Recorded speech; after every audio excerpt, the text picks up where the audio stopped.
We got a charge a few years ago from our board to help kids that we will never meet.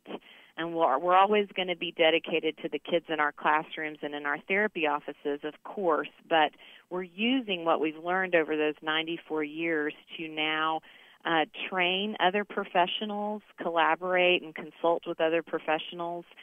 So we're kind of trying to move away from an ER, stop the bleeding model, and move into more of a change the landscape model because the need is so great. Have you seen an increase in the need, and if so, have you been able to identify what's happening? The most shocking way of looking at it to me is if you line up 100 random kids right now, 20 of them have a diagnosable mental illness. And if you line up 100 of those kids, 75 of them are not getting any help. So our awareness is raised. So in some ways we're catching more kids who need help, but also more kids are struggling. And I think it comes with the toxic stress of poverty. It also comes with communities being more fragmented. So what you're trying to do is to teach kids self-regulation and resilience and things like that. Can you talk about how you try to, I guess, in essence, rewire them?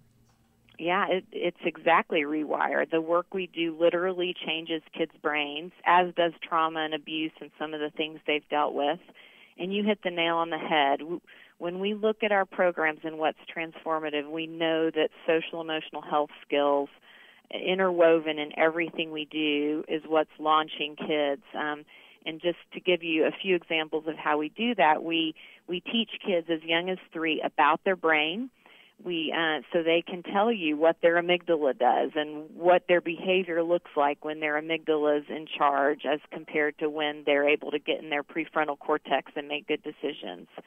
We also practice breathing with our kids and at our school and also in our therapy centers, but at our school 3 times a day the kids stop class, take breathing breaks, brain breaks, and they just breathe, settle back into their skin, and get ready to learn the next thing. Is the website going to change, and what is the website if people want to learn more about what you're doing and how they can help?